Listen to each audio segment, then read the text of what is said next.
Eu cresci no Mississippi. Na minha vizinhança, todos eram negros. Dia após dia, eu nunca havia visto nem sinal de segregação. Mas quando eu fui para a cidade grande, a história foi diferente. Não existem mais ônibus por aqui. Mas quando eu era garoto, eu só podia passar por uma dessas portas. Uma dizia branco e a outra de cor. Para uma criança, quando você enfrenta um mal como o racismo, a sua primeira reação é a confusão. Por que isso existe? De onde veio isso?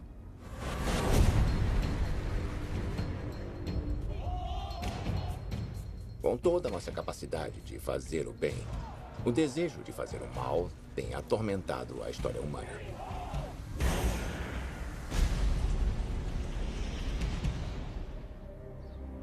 Se você acredita que vivemos em um mundo sob controle divino, por que o mal existe, então?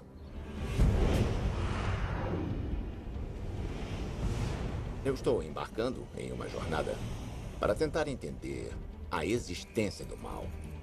Eu sei o que você fez. A minha pergunta é, pode me dizer por quê? Para descobrir como isso invadiu nossas vidas. Pessoas que acreditam estar possuídas por um espírito maligno podem vir aqui. Quando o mal começou a invadir nossos corações. Se você mente ou faz alguma coisa ruim, seu coração fica pesado. E com o coração pesado não dá para entrar no paraíso. E eu vou descobrir como algumas religiões nos ensinam a lutar contra o mal. Você tem duas mentalidades. Uma é boa, a outra é má. Para transformar as trevas... Eu fiz coisas muito terríveis. Em luz. Você representa a esperança do mundo.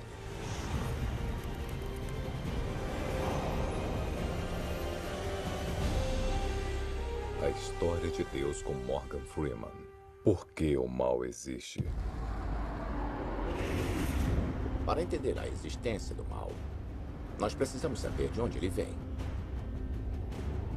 Algumas religiões o veem como uma força invisível que permeia o mundo inteiro. Demônios que se escondem na escuridão. Para o cristianismo, o que poderia ser o próprio diabo? Ou será algo maligno que vem de dentro de nós? Então eu estou indo até uma prisão de segurança máxima para conhecer um homem que poderia ser chamado de a encarnação do mal.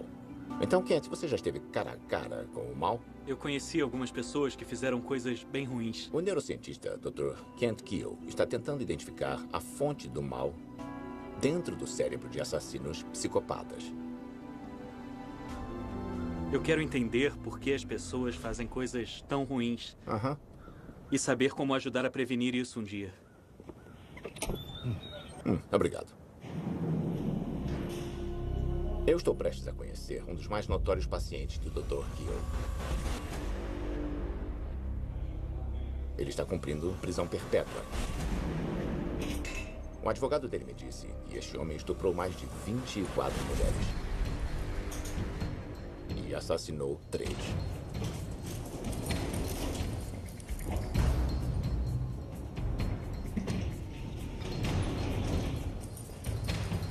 Ele está na cadeia desde quando era quase um adolescente, exceto por um curto espaço de tempo, quando ele ia sair da prisão e voltar ao mesmo comportamento de estuprar e, no final, evoluir para um assassinato. E, por acaso, ele confessou tudo? Ele confessou tudo.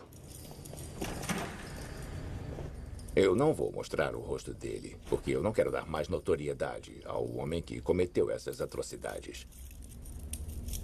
Mas eu quero saber o que leva alguém a fazer o que ele fez. Sabe quem eu sou? Sim. Eu sei o que você fez. Minha pergunta é, pode me dizer por quê?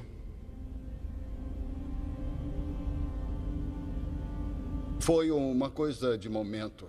Todas as vezes? Eu não fazia planos de sair e acabar com ninguém. De cometer violência sexual contra alguém. Eu tinha um desejo, um impulso, e eu não conseguia impedir a mim mesmo de ceder a esse impulso. Deixa eu perguntar. Eu queria saber, com que idade você começou? Quando eu tinha 21 ou 22, eu estava na rua procurando alguma coisa para roubar. Aí eu vi uma professora que tinha ficado até mais tarde. Então eu decidi roubá-la, sequestrá-la e estuprá-la. Eu empurrei ela para uma estrada de acesso e ela reagiu e escorregou pela porta. Aí eu olhei em volta e me mandei. Quando foi seu primeiro assassinato? Eu tinha uns 27 anos. Eu estava saindo para cometer um roubo. E o crime aconteceu. Sequestro, estupro e assassinato? Sim. Eu estou procurando o termo correto. Não, isso não é culpa, é remorso, remorso. Você se lembra de já ter experimentado isso? Eu não vejo as emoções como as outras pessoas. Eu não sinto. E, para mim, não existe remorso. Eu acho que não estou conectado como as outras pessoas. E aí, Kent? É. Isso é psicopatia? Na psiquiatria, temos uma forma de avaliar o que chamamos de psicopata ou transtorno de personalidade psicopata. A falta de empatia, o controle de impulso, o mau planejamento. Os níveis dele estão na faixa de 99%. O que torna uma pessoa má? Kent escaneou os cérebros de 800 criminosos psicopatas. Este prisioneiro é o caso mais extremo já visto. Então, essa é uma ressonância magnética comum. Parece bem normal quando você olha para o resultado. Mas o que fizemos foi quantificar todas as áreas diferentes do cérebro dele e tentar compreender quão densas elas são, quão fortes elas são, basicamente. Essa área do córtex orbifrontal é muito importante para a formação da personalidade, para o controle dos impulsos, para regular o comportamento. Essas 3 barras que você vê aqui, essa é a média dos presos. Esses são os outros indivíduos que chamamos de psicopatas. Na barra vermelha, e aqui você pode notar que a dele é bem reduzida, ele realmente tem um cérebro diferente. E assim ele realmente se encaixa na escala de 99%. Ele é 1 em 1 milhão, na verdade. 1 em 1 milhão? Ele é um caso raro. Bom, você está na cadeia há uns 30 anos. É. Bastante tempo.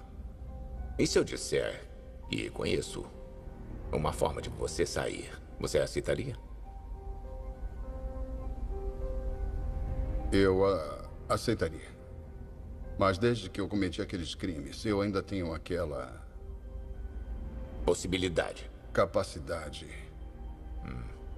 A sociedade não estaria segura. Eu não tenho o mesmo autocontrole que você tem, ou como outras pessoas têm.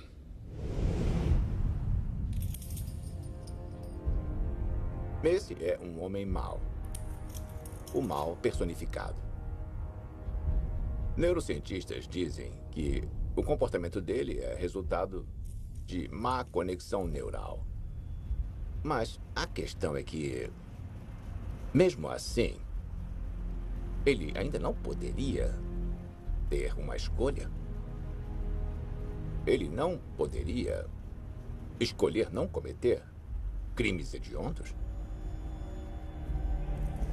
Os psicopatas se encontram no extremo do comportamento humano. Mas todos nós enfrentamos a opção de fazer o bem ou fazer o mal.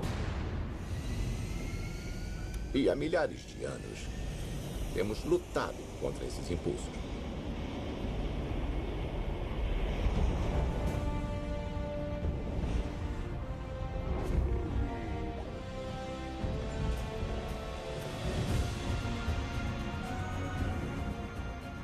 Eu vim até Luxor, capital do Antigo Egito. A egiptologista Salima Ikram vai me mostrar uma das mais antigas representações de nossa luta para escolher entre o bem e o mal. Então, é bem aqui. Sim.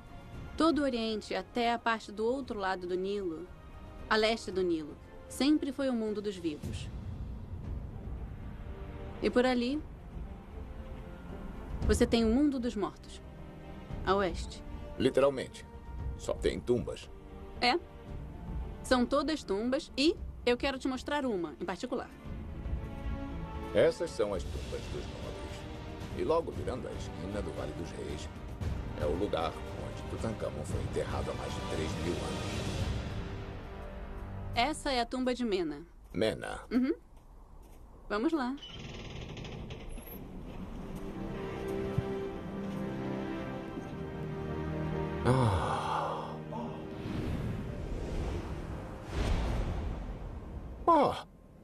Olha só isso. Aqui estamos. Esse é Mena, bem aqui. Ele foi escriba do deus Amon. Supervisionou as terras do deus Amon e também aqui você pode ver essa grande safra que ele está conferindo. Fantástico. Eles estão colhendo o trigo. Então quer dizer que essa pintura tem 3.500 anos? Sim, é de 1370 a.C. E não foi restaurada ainda. Esses são os escribas. Ele está Esses supervisionando os escribas. Exatamente. E... Quando eu diga. voltar aos Estados Unidos, já vou ser um expert em hieróglifos. Ah, você é? É sim. Agora, deixa eu te mostrar uma coisinha. Sobre a ida de Mena para o além. A tumba de Mena tinha uma coisa extraordinária que Salima me disse que eu precisava ver. Uma cena em que Mena teria sido julgado no equilíbrio do bem e do mal que havia feito. Essa é toda a procissão funerária. Tá bom. Você pode ver o caixão dele sendo levado aqui.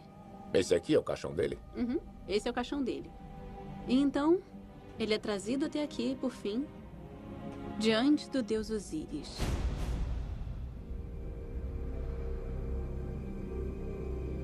Esse é Mena. Então aqui, você tem uma inovação completa.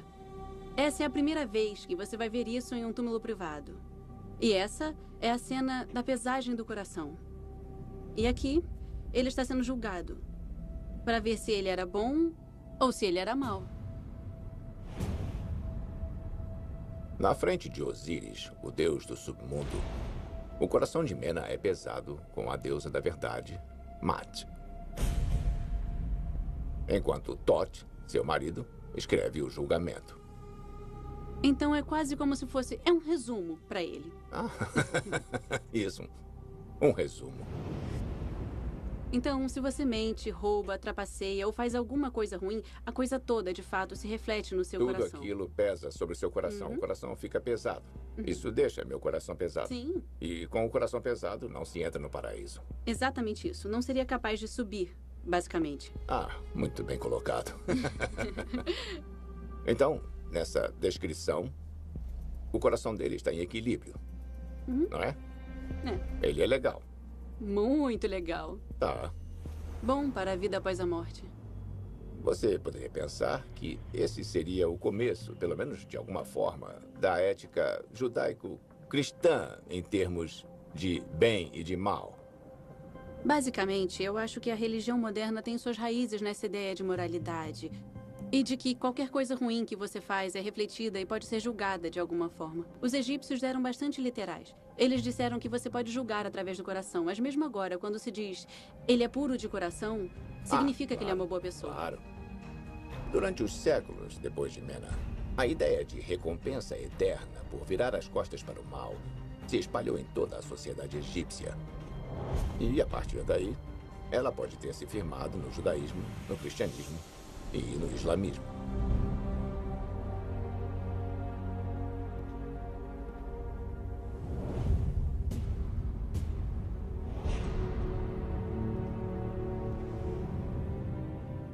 O peso do coração significa que o medo das consequências é a única coisa que nos mantém em um caminho justo.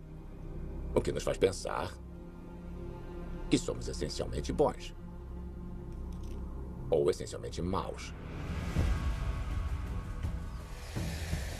De fato, essa questão está bem enraizada na fé cristã. Os primeiros líderes da igreja vinculam nossa tendência para o pecado a Adão e Eva, que comeram o fruto proibido. o pecado original.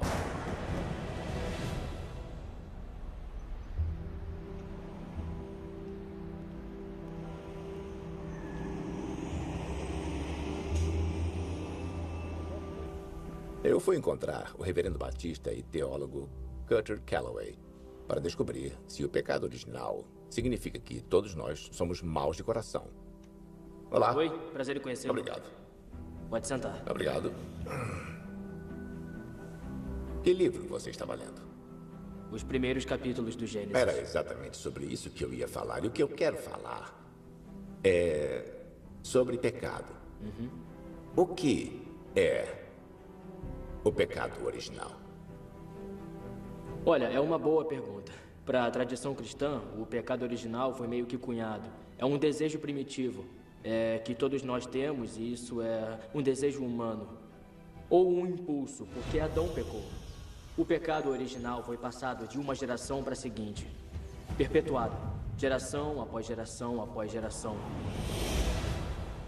Eu, recentemente, passei um tempo com uma pessoa que diz que é a personificação do mal. E eu precisei perguntar por que fez aquelas coisas. E ele disse, eu só tive vontade. E além disso, eu não sei.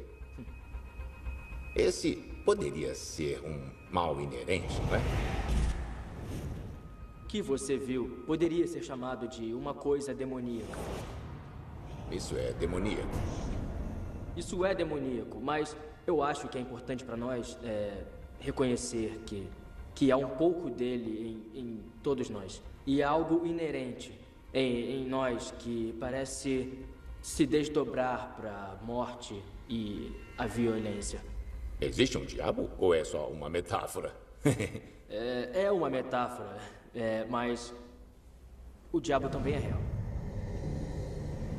Há um monte de diferentes formas. Você sabe, desde demônios com tridentes até doentes e ghouls, etc. No Novo Testamento, você ainda tem Jesus interagindo com Satanás. E ainda assim, ao mesmo tempo, você tem Jesus falando com um dos seus discípulos e dizendo a certo ponto, arreda Satanás. Assim, parece mesmo que Jesus lida com os dois. Uma presença real, que podemos dizer que é um mal personificado, ou ao mesmo tempo que podemos ser satânicos, demoníacos, em nosso próprio desejo de nos afastar do que Deus quiser. Nós nascemos com a capacidade para o mal dentro de nós. A maioria de nós luta durante toda a vida para resistir à tentação de fazer o errado. Mas isso poderia ser uma outra fonte do mal em nossas vidas. Pessoas que nos trouxeram a esse mundo. O meu pai era um alcoólatra. Quer estejam vivos ou mortos. Por que o mal existe no mundo? Será que é porque todos nós temos mal dentro de nós? Ou vem de algum outro lugar?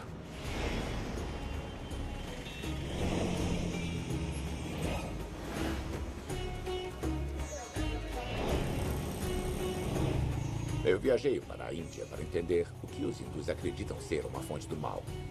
As almas infelizes de seus antepassados. Eu estou na cidade de Varanasi para visitar o templo Pishash Moshan, onde exorcismos acontecem o dia inteiro.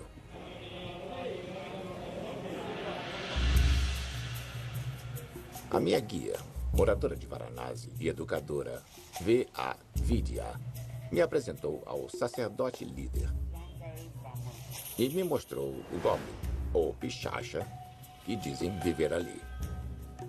Esse Goblin, por 15 anos, vagou por aqui com dores. Então, ele finalmente rezou para Shiva.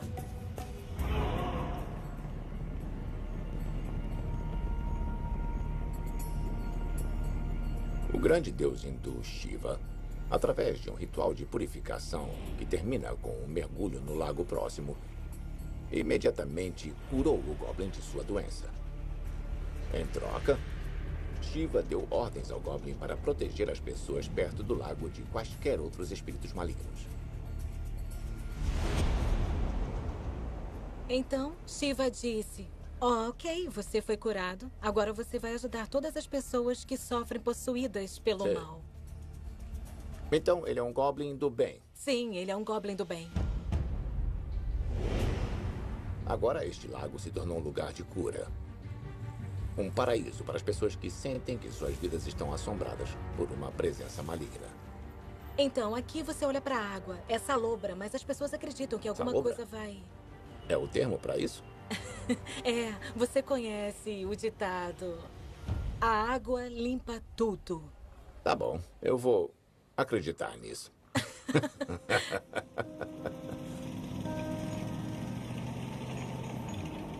Os hindus acreditam que quando a morte de alguém é traumática ou infeliz, sua alma pode se enfurecer e assombrar a vida de seus filhos ou outros parentes. Isso pode causar doenças mentais ou físicas e até problemas financeiros. Os rituais corretos, no entanto, podem libertar a alma infeliz e livrar os vivos.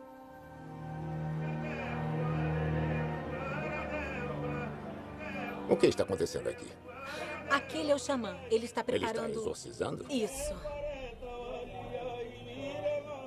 Ninguém pode entender a conversa deles.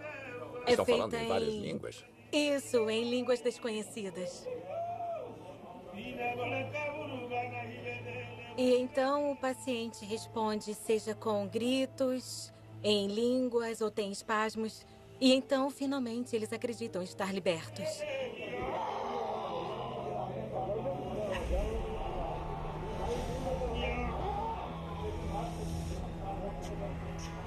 A maioria das pessoas que vem aqui não precisa de um exorcismo completo como este homem.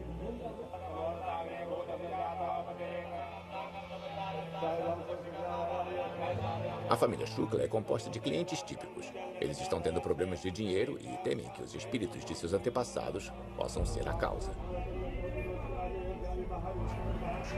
Este é um ritual de partida para o espírito que está vagando.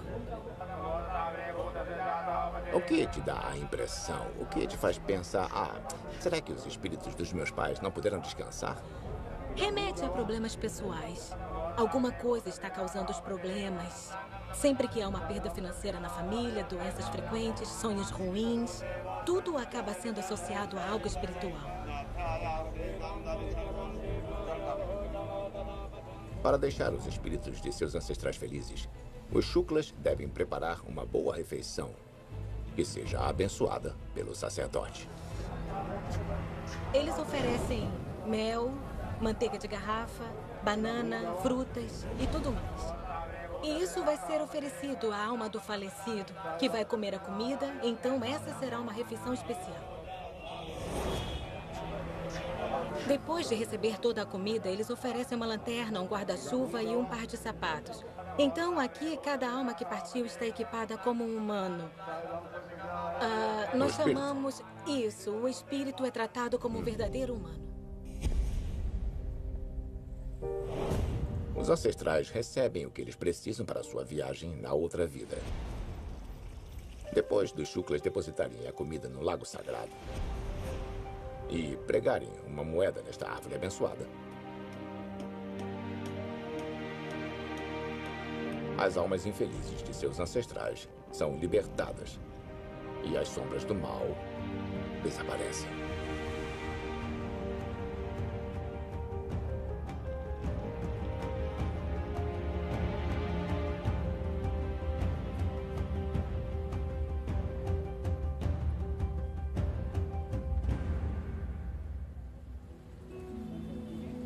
Então, no cristianismo, você tem o diabo e você tem Deus. Você tem o bem e você tem o mal. Eu acho que isso não parece acontecer no hinduísmo. No hinduísmo, não há nenhuma dicotomia entre bem e o mal. A mesma pessoa pode se tornar boa ou má. Em um templo como este, até o mal é tratado com muito respeito e atenção. Isso é muito interessante. Um conceito muito interessante, porque eu acho que isso nos liberta para ser pessoas melhores. Isso. Existe sempre no final a esperança. a esperança de que o mesmo mal pode ser liberado. E as pessoas podem ser purificadas só de mergulhar no lago.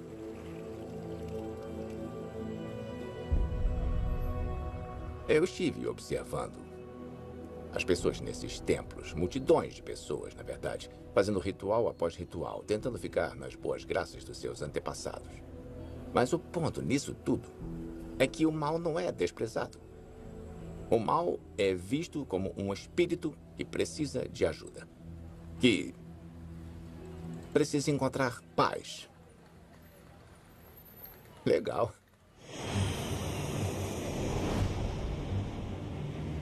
Os hindus querem guiar as pessoas a um bem comum.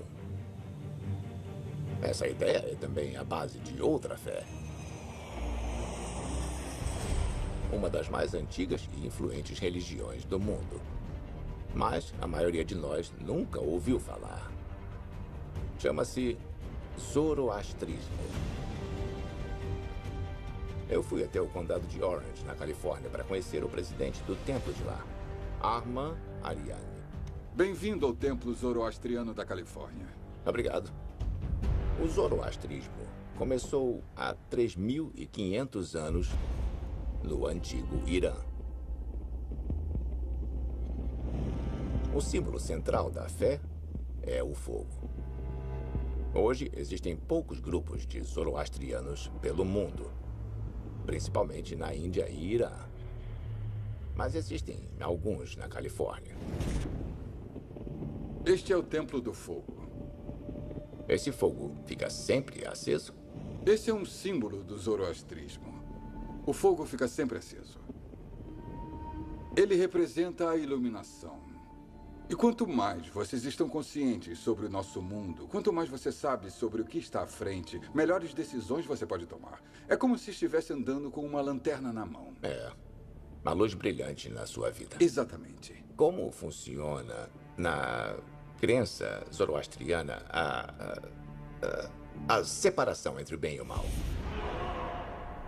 No grupo de ensinamentos de Zaratustra, você tem duas mentalidades que são traduzidas pelos ocidentais como espíritos. Uma é boa e a outra é ruim. São princípios, elas são formas de se comportar.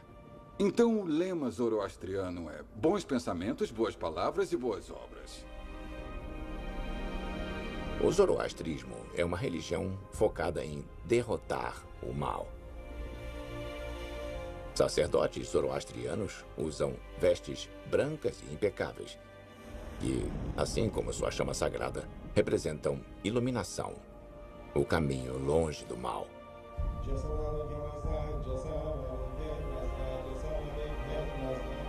As preces ainda são feitas na língua iraniana antiga, o avéstico, que era falada por seu fundador, Zoroastro.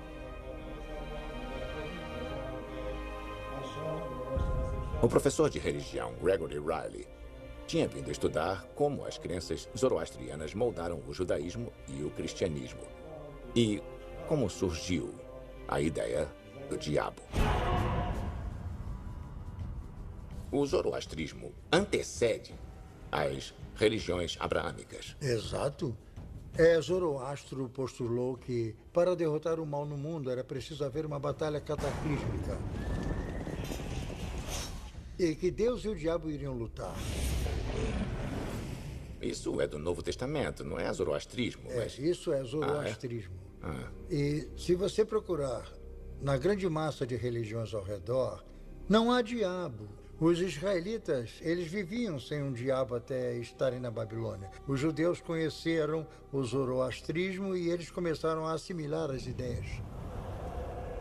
Eles voltam, aí o diabo começa a aparecer na literatura judaica, essas ideias sobre o diabo ter causado esse mal, e foi assim que essas coisas começaram a influenciar as pessoas. Entendi. Então, no momento que chegamos à época de Jesus, eles realmente criaram um nome para o diabo, Beelzebu, que você já deve ter ouvido. Já, tem mais alguns. Sim. Então, o grande rival de Jesus no nosso Novo Testamento e Evangelhos. Essa é agora uma nova visão. Exatamente. Os judeus fizeram a deles, os cristãos fizeram a deles e o islamismo também. Mas assim como a ideia do diabo no cristianismo evoluiu de crenças antigas, o zoroastrismo moderno evoluiu também. Para muitos zoroastrianos, o diabo não é mais real, aquela figura demoníaca. É um combatente interno. A luta entre o bem e o mal é aquela que ocorre na mente.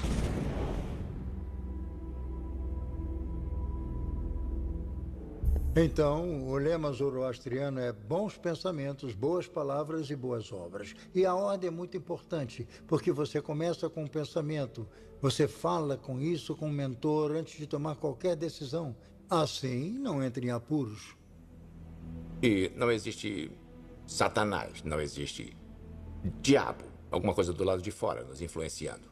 Certo.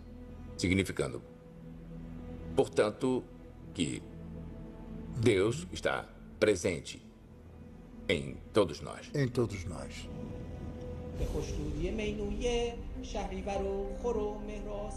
A escola de pensamento zoroastriana não é só sobre o passado e futuro, mas sobre o que temos agora. Todos os nossos problemas no mundo são feitos pelo homem. Então devem ser resolvidos pelo homem. Podem ser, devem ser. Culpar uma força sobrenatural não é um conceito zoroastriano. Claro. Zoroastrianos acreditam que o bem e o mal existem dentro de todos nós. E nós devemos fazer a escolha do bem. Cada um de nós precisa purgar o mal de dentro de si, todos os dias, fazendo o bem, fazendo a coisa certa.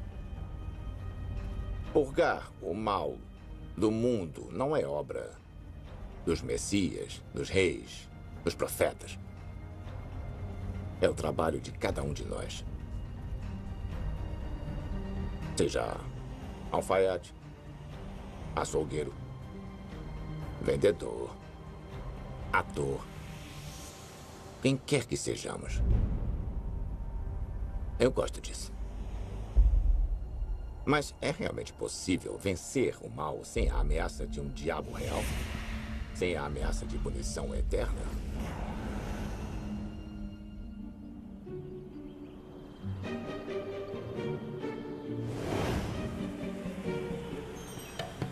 Na Nova Zelândia, o psicólogo Jesse Bering acredita que precisamos de seres sobrenaturais para nos manter no caminho certo. Estão prontas para jogar um jogo? Sim!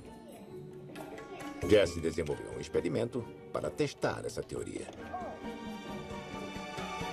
Certo. Por que vocês não fazem um círculo e se sentam de frente para mim enquanto eu explico as regras para vocês? Vocês estão vendo esse pedaço de fita? A primeira regra é que vocês não podem ultrapassar essa linha. A segunda regra é que vocês vão ter que jogar isso de costas para o seu alvo. Então vocês fazem assim, façam o melhor que puderem. Viram? Hã? Não é tão fácil, né? Vocês vão jogar esse jogo um de cada vez e aquele que conseguir o maior número de pontos no alvo recebe um prêmio muito especial no fim do dia. Ok, vejo vocês daqui a pouco. Jesse assiste através de câmeras escondidas para ver se as crianças vão trapacear. Então, aqui nós temos um garotinho e você quase pode ver as maquinações na mente dele. Vamos ver o que ele faz. Você não pode culpar uma criança de 6 anos por fazer isso. Ele realmente quer o prêmio e acha que pode se safar e é uma resposta normal para uma criança. Essa garotinha, olha para ela. Ela passa direto pela linha e coloca várias bolas no alvo. Agora ela verifica se realmente não há ninguém espiando ou que possa ver o que ela está fazendo. Por estarem sozinhos, eles pensam, por que não trapacear se não tem ninguém olhando? Mas e se tivesse alguém observando? Jesse começa o mesmo experimento com outro grupo de crianças e um ser sobrenatural invisível. Bem, antes de começarmos, eu queria apresentar a vocês alguém muito especial que está na sala com a gente aqui agora. O nome dela é Princesa Alice. Já ouviram falar da Princesa Alice antes? Ela é uma princesa mágica muito simpática e tem uma habilidade muito especial. Ela pode ficar invisível. A Princesa Alice está sentada naquela cadeira agora mesmo. Então vocês podem ir lá pra cima agora, e aí nós vamos trazer um por um para jogar o jogo. Com as crianças acreditando que estão sendo vigiadas por uma princesa invisível, Jesse vê uma coisa notável. Vejam só essa garota. Ela está indo muito bem até agora. Claramente não está interessada em quebrar as regras. Aqui nós temos uma garotinha que chega a tocar a cadeira para ver se talvez ela possa sentir a Princesa Alice. Princesa Alice? Ela diz, Princesa Alice, ela claramente não está tentando trapacear. Esse é o poder da crença, sabe? Essas crianças nunca ouviram falar dela antes, mas, de repente, ela se torna real em suas mentes. Os resultados de Jesse foram sempre os mesmos. Então, o que vimos depois de testar centenas de crianças com esse estudo é que as crianças para as quais dissemos que a Princesa Alice estava na sala com eles quando são deixadas sozinhas, têm menos probabilidade de trapacear.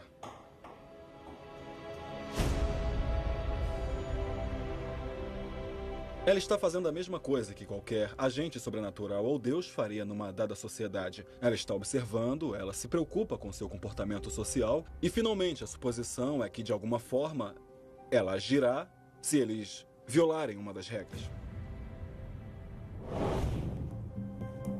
A investigação de Jesse sugere que precisamos acreditar que estamos sendo observados para eliminar o comportamento egoísta, para manter o mal sob controle. Portanto, a questão proverbial é: você roubaria um banco se você soubesse que ninguém poderia saber que você fez isso? Eu sinceramente acho que, se formos honestos, muitos entrariam lá e realmente roubariam esse dinheiro. Um ser que tudo vê, tudo sabe, intervencionista, todo-poderoso, uma deidade moralista que ajuda e orienta as pessoas na direção do bom comportamento. A recompensa do paraíso e a ameaça da punição eterna no inferno nos mantém no caminho certo. Mas e aqueles que sucumbiram ao mal? Poderia a fé nos levar à redenção? Ou poderia o mal nos marcar por toda a vida? Eu estou viajando o mundo para descobrir por que as pessoas acreditam que o mal existe. Cristãos, judeus e muçulmanos acreditam que parte da condição humana está tentada a fazer o errado.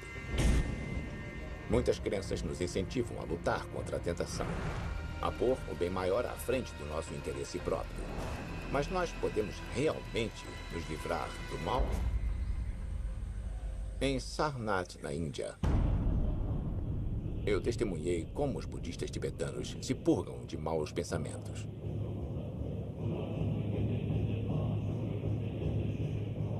Os monges do mosteiro de Vajra executam diariamente cânticos ritualísticos.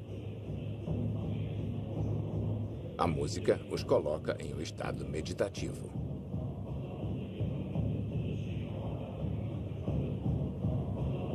Os budistas acreditam que o desejo de fazer o mal deriva de nossa ignorância sobre como nossas mentes trabalham. O ritual ajuda esses jovens monges a localizar a origem desses pensamentos ruins, para que então eles possam entender sua causa e superá-los. Mas nem todo mundo quer lutar contra seus demônios interiores. Existem muitas pessoas que parecem insistir em fazer coisas ruins. Existe alguma forma de mudá-las? Eu pedi a Kent Keel, o neurocientista que estuda psicopatas, para se encontrar comigo outra vez. Eu quero saber se os exames cerebrais nos dão alguma pista de como combater o mal. Bom, nós sempre aceitamos o mal como ele simplesmente é, não podemos fazer nada. Mas esses exames cerebrais poderiam ser usados, talvez, para interceptar alguns jovens antes que eles entrassem nisso? Eu acho que podem. Quando entendemos que os sistemas do cérebro são diferentes em pessoas que cometem esses crimes terríveis, temos uma oportunidade para desenvolver um tipo de tratamento para isso. É como se eu ferisse meu braço e este músculo ficasse atrofiado, assim como estas áreas desse cérebro estão. Eu poderia ser capaz de desenvolver um tratamento que suavizaria a atrofia e corrigi-las. Por volta de que idade você acha, como especialista, que teria que começar a investigar? Depois do tiroteio da escola primária Sandy Hook, nos Estados Unidos, fomos indagados pelos pais que perderam seus filhos se poderíamos fazer esse estudo. Analisar os cérebros das crianças que estudamos e comparar quem matou pessoas com quem não matou pessoas. E quando fizemos essa análise, eu não estava certo de que encontraríamos algo diferente. Mas nós encontramos. Certas áreas do lobo temporal, as superfícies emocionais do cérebro eram pouco desenvolvidas. E não se desenvolveram normalmente. Então, quando você diz crianças, a que se refere? Está 15 falando e de 16 anos. São com essas crianças com quem trabalhamos. Infelizmente, uma delas matou cerca de 16 pessoas. Para a neurociência hoje, é por volta dos 11, 12 anos que achamos possível identificar e separar crianças que têm problemas das que são apenas destrutivas e vão crescer fora disso. Se você fosse um juiz e quisesse saber essa é uma criança de alto risco ou de baixo risco e pudéssemos dizer esta é uma criança de alto risco, agora temos uma ferramenta que pode ajudar a entender e prever o pior tipo de coisa que todos queremos prevenir, um homicídio. O que realmente queremos é ser capazes de melhorar a prevenção, e então achamos que isso pode nos ajudar a fazer progresso. A ciência pode ajudar a identificar aqueles que estão mais propensos ao mal. Mas como virar as costas para uma vida de maldade?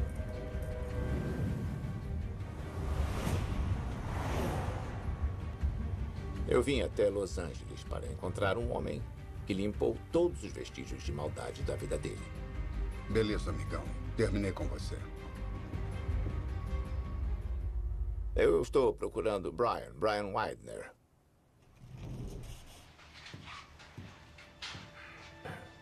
Morgan Freeman. Sou o Brian, como vai? Eu vou bem. Na verdade, eu vou muito bem. E você? Eu vou bem. Me fale um pouco sobre você. Eu vi coisas terríveis. Por 16 anos, eu fui um skinhead neonazista. Neonazista e skinhead? Sim, senhor. Eu estive em várias gangues e eu era um executor. Eu fiz coisas incrivelmente terríveis para um monte de gente que não merecia. Eu era uma pessoa má. Eu queria machucar o mundo. Era tudo o que eu queria fazer. Eu tinha um senso de destruição total para com todos e era isso que me movia. Deixa eu perguntar. Como você chegou às ruas e por que estava nelas? Eu me envolvi com uma gangue, foi isso. Me envolvi com pessoas erradas. Eu tinha 14 anos de idade e estava correndo pelas ruas. Esses caras me deram lugar para ficar, me deram bebida, me fizeram sentir aceitável e querido. E por volta do meu 10º ano, eu meio que percebi que isso era uma subcultura de degenerados. Eu percebi que eu não sou superior a ninguém. Na verdade, eu estava numa forma inferior da humanidade, sabe? Tá bom. Agora, estamos até 10 anos depois de você estar andando com essas pessoas. Isso mesmo. Você teve uma epifania. Me conte um pouco sobre isso. Algumas coisas são como mágica. Elas acontecem meio que do nada. Como? Bom, eu fui a um show de skinhead em 2005. Eu conheci uma mulher lá. E lá, por volta de 2006, nos casamos. Em fevereiro, ela engravidou. Eu tive que começar a olhar mais seriamente para o que eu estava fazendo comigo mesmo. Eu estou trazendo esta criança ao mundo. Então, eu disse a eles que não podia mais fazer, que eu tinha que cuidar do meu filho. Então, durante esse tempo, eu fiz a minha mudança interior. Na verdade, eu tive que mudar o exterior também. Como foi isso? Deixa eu te mostrar.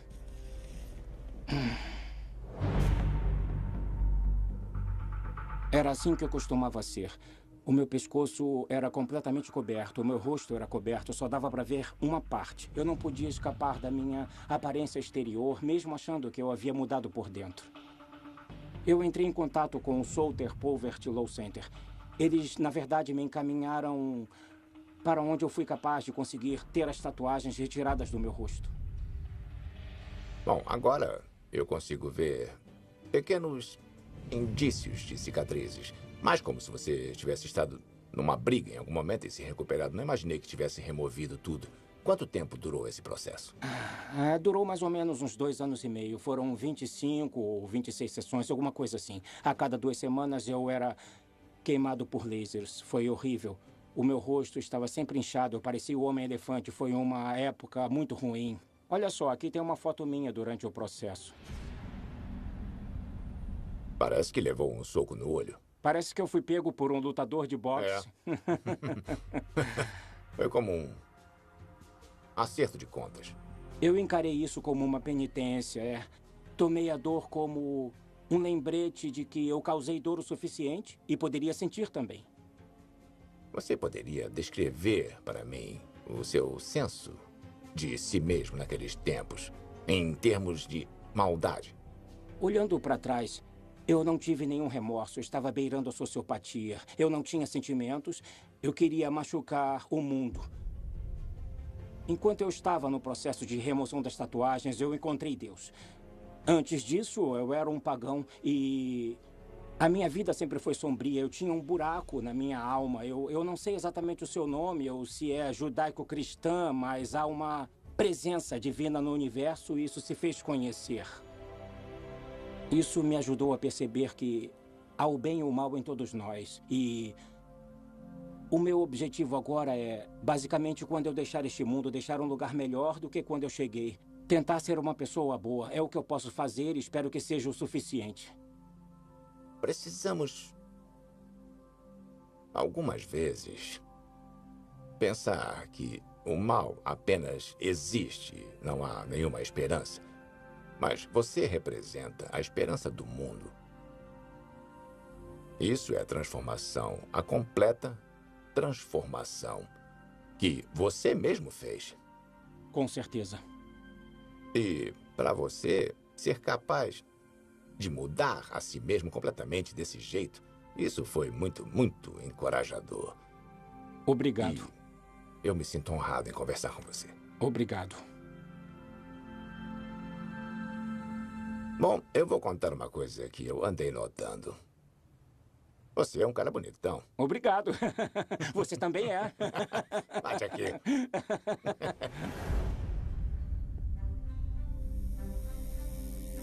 As manchas desagradáveis do passado de Brian foram apagadas. Mas estou impressionado com a incrível diferença em suas 2 vidas no interior. Havia maldade no coração dele. E ele admitiu, profundamente sem remorsos. Mas ele disse que o nascimento do filho e o despertar da crença em Deus foi o que purificou todo o mal. Se Brian pôde fazer isso, isso nos dá a esperança de que as pessoas podem mudar. O mal pode ser contido. Esta esperança está no centro da fé cristã. Nos reunimos hoje, nesta margem do rio, para executar uma das mais antigas tradições de nossa fé, que é o batismo. As pessoas pecam, mas esses pecados podem ser purificados. Nós seguimos o exemplo de Jesus hoje. Batizamos Austin, Kate, Abby, Norman e Chris. Os 5 fazem isso como um sinal de arrependimento e o perdão dos pecados. O batismo aponta para uma direção onde estamos indo. É um novo início em nossas vidas. A Bíblia diz que Adão e Eva não conheciam o mal até provarem do fruto proibido. Quase todas as crenças contam uma história sobre como o mal começou. Se nós acreditarmos se tratar de almas infelizes, do próprio diabo ou do diabo interior, todos nós, cedo ou tarde, ficaremos cara a cara com o mal. Mas eu acho que precisamos conhecer o mal, porque apesar de todo o sofrimento que ele nos traz, isso nos leva a fazer o bem. Sem o mal, como nós poderíamos desenvolver nossas características humanas únicas? A capacidade de expressar a bondade, a misericórdia e o perdão.